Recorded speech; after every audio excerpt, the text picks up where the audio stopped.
Good evening to you and welcome to Sports Extra on Atlantic Television Network. My name is Emmanuel Mike and I'm very happy to bring you all the electrifying and juicy stories popping up from the world of sport this evening.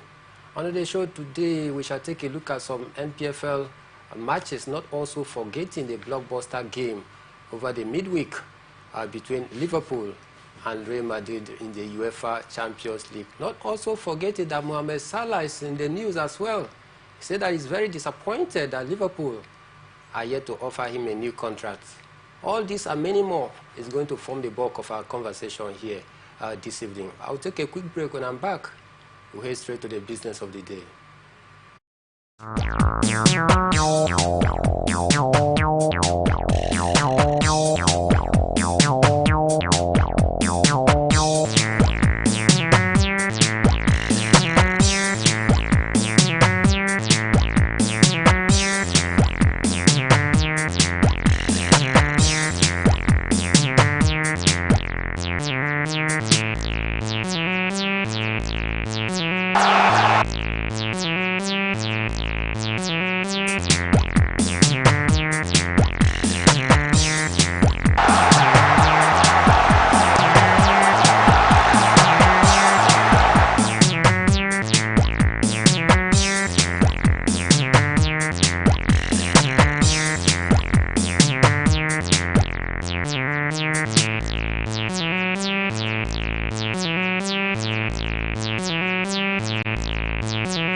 From the line across the ocean to the land beyond the mountains, through the Sahara, we bring on sport news, live analysis, expert discussions on trending stories in politics, business, socio-economy, sports, and documentaries.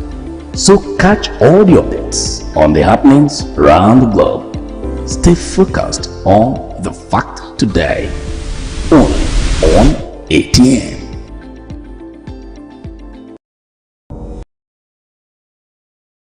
Our lives are changed by history. We are one people, all of us. Leaders, politics. Nobody's ambition is what the blood. I have fought very firmly. Natural occurrence, war, and the world economy. I belong to everybody and I belong to nobody. ATN covers it all on ATN Politics today.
To do justice to some of the topical issues that we shall be dissecting is one man you know too well.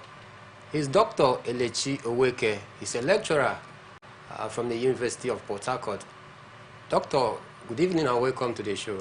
Yeah, good evening, and good evening to our viewers. It's nice to join you this evening to dissect on the world of sports.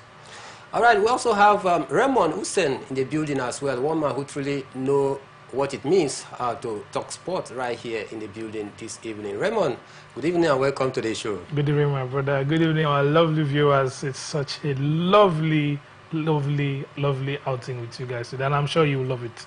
Stick with us. Of course, indeed, we will surely love it this evening because we have a loaded package on our menu this evening, starting from the NSC.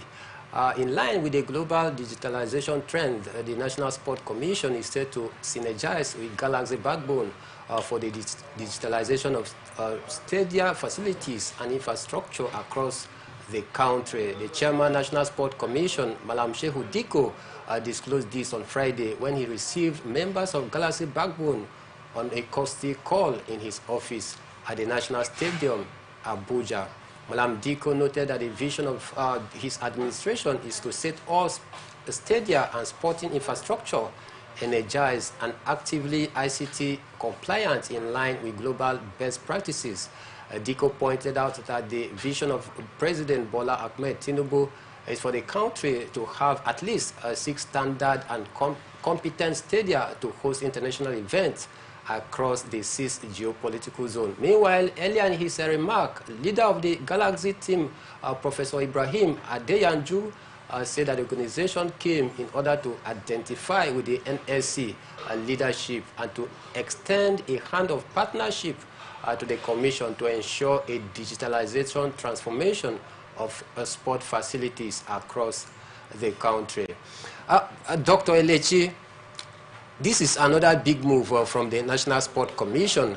They want to digitalize our sporting facility. And the second aim is to ensure that we have at least 6 standard stadia across the country. Do you think that, with the returning of Malam Shehu Diko, he has what it takes, to attain all of this goal that he has set? First, that we want to digitalize, our sporting infrastructure to make it an ICT compliance. Then again, to have at least 6 standard stadia across the country. Can this be tenable? Yes, of course. Both goals can easily be achieved. Or the truth is this: the government of the day, what is their intent? Is it just one of these white elephant project or programs that we just come on air and say something at the end of the day, it doesn't see the light of the day? Talking about Diko, I think Diko has enough of experience to actualize it. All that is needed is for the government to actually give him the needed support and also the needed funds. And if he has that, I think he's going to achieve that. It is really achievable, and it's going to help athletics in Nigeria. Because if you check, most of our stadia, they don't have the needed facility to even organize national competition. So that's why it is very difficult for us, even when organizing the National Sports Festival. You see, the preparation has to be on and on and on and on, where it shouldn't be so. Because if we have a standard stadia that is digitalized, then we shouldn't be looking at just national events. Then Nigeria can also host international events, which can attract athletes from other countries to Nigeria. I think it will be a plus both to the country and also to Africa a whole. And talking about 6 standard stadia, if you look, Nigeria have 6 geopolitical zones. Yes. Having one at each of the zones would be an added advantage to all the zones. And also, they shouldn't just end at that. They should also look at partnering with each of the state government to see how each of the state can have one. Plus to the Athletic Federation and Nigeria as a whole, because Malam Shehu Diko is actually talking tough. Since he came on board, I think the man has been able to show that at least from his body language and some of the statements that he has been making in different quarters, he seems to have what it takes to be able to transform the sporting facilities that we have right here in the country. But Still talking about the nature of the sporting facilities across the country. Raymond, I will quickly come to you. Nigeria as a country, we have just one standard approved stadium by CAF. Now, over the years, a lot of billions have gone to the Moshood Abiola International Stadium, yet it has not yet met the standard of CAF, not to even talk about FIFA. You used to hear of the Surulere National Stadium as well, the UJS Wene Stadium in Calabar as well, one of the home ground for the Super Eagles then. Now, all these facilities have gone comatose. The big question is, what is the problem? Does it mean that we don't have people at the right place or the right position of authority that can be able, to man this equipment or facilities properly? You see, the thing here is that this just goes a long way to actually expose our level, because we have not really looked at the critical issues that we should be looking at. Okay. Because for us to have this kind of situation now, I mean, 6 geopolitical zones will actually benefit. But if you ask me, that's the barest minimum. That's the barest minimum, because if we don't have, like what Doc said, if we don't have a situation where we get one standard stadium for each state, then we are not serious. We are not serious. So there should be a body that is responsible for picking up these loose funds and extensive investigation. People should know where the money went to. Why we need to also up our game on that aspect. It's not just. But it looks as though Dr. Elechio Weke is itching to say something. Yes, when we look at the stadium, what we have, it becomes an issue. So Dolphins back then, Rivers United, when they were answering Dolphins, they played Champions League at Liberation Stadium then. So if they could play Champions League at the Liberation Stadium then, that means the stadium was okay. I remember watching Nigeria versus Liberia at UJS Wene Stadium in Calabar.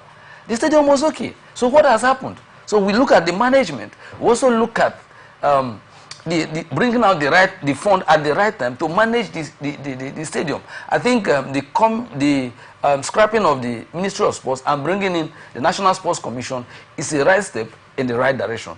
But the government need to liaise with whosoever that is in charge to see that they accomplish what the National Sports Commission. It is not just bringing out the commission, but they have to follow it. And it shouldn't just be a one-man business. It is not just about Shehu Diko. Shehu Diko should have a team that he should work with. And if he does that, I think at the end of the day, Nigeria should be smiling. In the next 5 to 10 years, we should be having standard stadiums rather, that could groom talents both in athletics, football, cricket. Yes, and the creativity of Malam Shehu Diko. Don't also forget that he was once the chairman of the NLC, and then again a chairman of FIFA Go project. But then most of his administrative capacity has come from football. And that takes me to the next question, Raymond. Malam Shehu Diko, through Kopai, it was basically football. But now, it's been taken to a broader, perspective where it doesn't just focus on football, but also in other sports as well.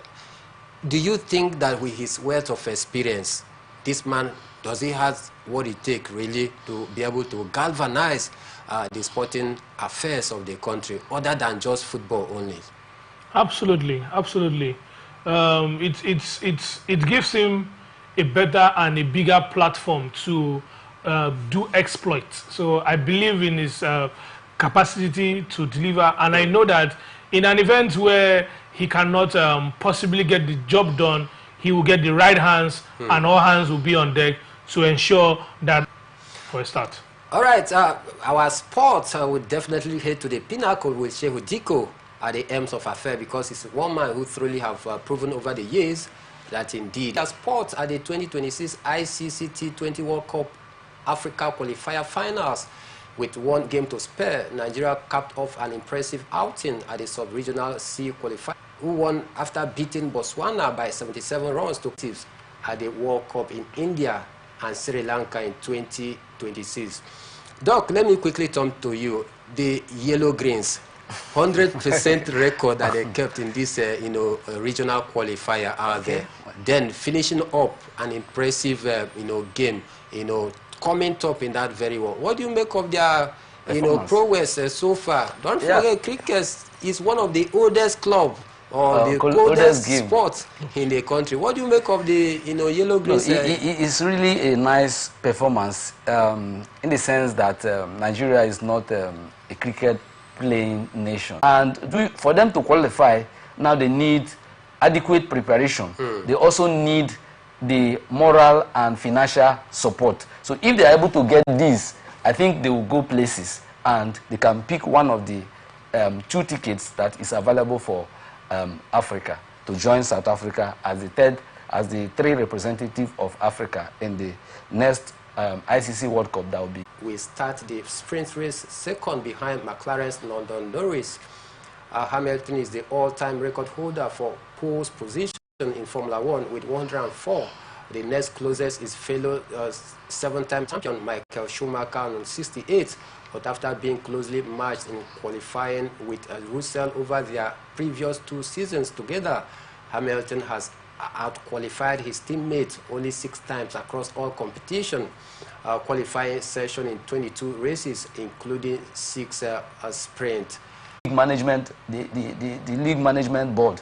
This is beyond the league management board. I think the government of Nigeria need to look at the issue of insecurity. If there is a way, if they cannot tackle insecurity as per se, then I think the clubs also will need to provide security for themselves.